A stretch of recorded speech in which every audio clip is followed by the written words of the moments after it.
Good day and salutations, my friends. So happy to have you here and see all of your beautiful faces. My face may not be so beautiful because it is allergy season. Allergy season's upon us. I hate it. Before we jump into today's video, I do want to mention that I stream on this channel every Monday, Wednesday, Thursday from 6:30 p.m. Eastern and Saturday mornings. And would also love to have as many people stop by the stream as possible. Monday, May 3rd, which is in a few days here, I've been doing a few small little giveaways as a token of my appreciation for all the support I've gotten so far on stream. We've gotten quite a few regulars at this point, like I said, and you guys show up early, show up often, and you guys stick around, and I can't tell you how much I appreciate that. So let's make sure you're in the stream Monday, starting at 6:30 p.m. Eastern. Make sure you have either Venmo, Cash App, or PayPal, because that's what I'll be doing the giveaway through. And then after Monday's giveaway, I think Thursday we'll be doing a Playing with Viewers Days.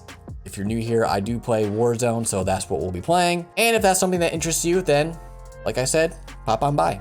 In a day and age where the standard of quality when it comes to streaming is becoming higher and higher, more and more people are ditching the webcams and getting DSLRs. But unless you specifically went to school for videography like myself and or had a job in the video field like myself, then you probably have next to no idea how to even set up a DSLR camera. Now, I've personally had people come to me and say that they've had issues with their camera trying to get it to look right and just isn't looking good on stream. They don't know why. So I'm going to be giving you the basics to look out for, the basic settings you should have set. Never touch them again for your stream when it comes to your DSLR camera. So for your convenience, I will be putting a graphic over the screen here so that you can see what setting needs to be set at what.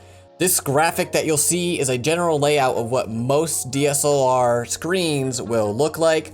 Yours may be looking a little bit different, but the icons will all be the same no matter what it is. So figure out where it is, where you need to look, and what button directly impacts that setting. Now, the first thing we're going to be looking at is your resolution and your frames per second. Now, for most people, your camera might already be set at 1920 by 1080, which is what you want it to be set at anyways. There's no reason to put it at 4K, and there's no reason to put it any lower. So 1080 is going to be your sweet spot, and on your screen, it will have an icon that says 1080, and that's how you know that that is correct. And then right next to that 1080, it'll either say 24, 30, or 60p. Some cameras even go up to 120 or more. And that is going to be your frames per second. Most people stream at 60 frames per second, so you want to match that in your camera. So when you're outputting your stream, your webcam also looks like it's at 60p and not lower. If you're outputting a stream at 60p, but your camera's set at 24p or even 30, your face cam will look a little bit choppy and not as smooth as the rest of your gameplay.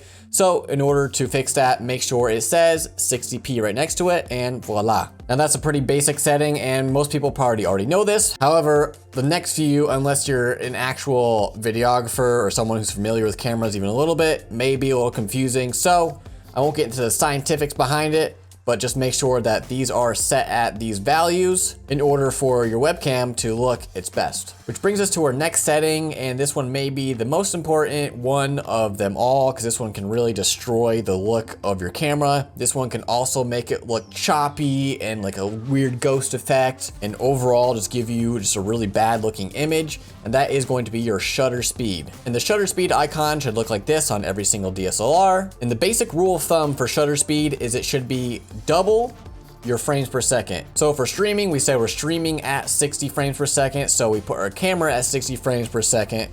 Makes sense.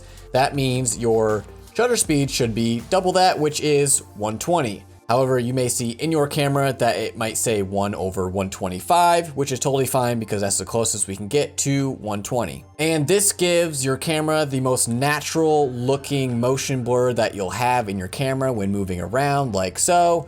If you have it too high, it'll be super crisp. You won't see any motion blur at all. And then if you have it too low, you'll see a crazy amount of ghosting, way too much motion blur, and it just looks terrible. So like I said, general rule of thumb, double your frame rate and it looks perfect.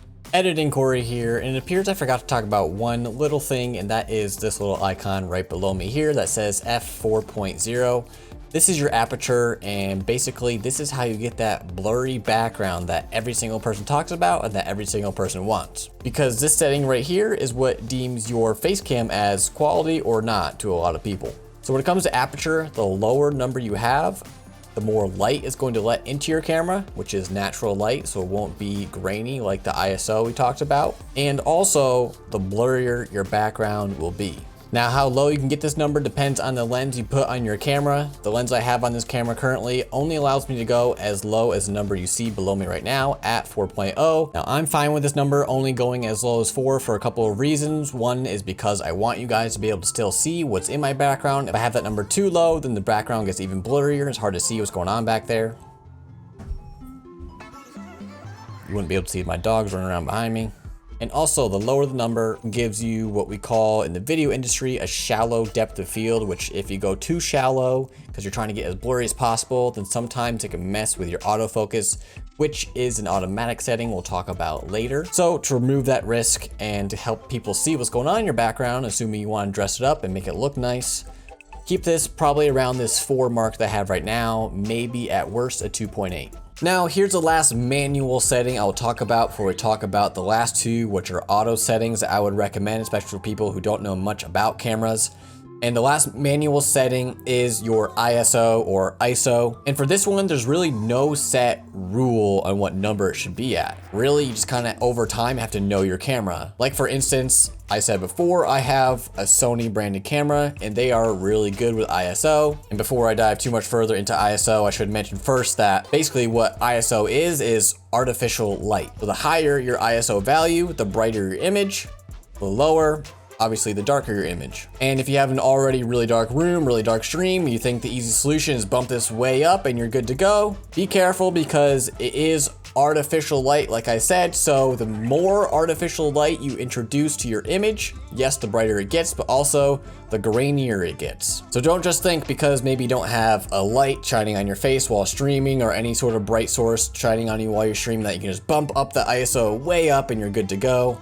Sometimes if your camera is not good at handling ISO, high ISO values, your face cam is going to look terrible. So this is where you kind of need to play around with it. I would suggest, if you don't already, pro tip, get a key light. Let that be your main light source shining on your face, so obviously your viewers can hear you. Whoa. Let that be your main source of light, so obviously your viewers can see you. And then from there, if it's still just a little bit dark, you really don't need to bump up your ISO too much for people to see you more clearly. Like I said, there's no set value on what it should be.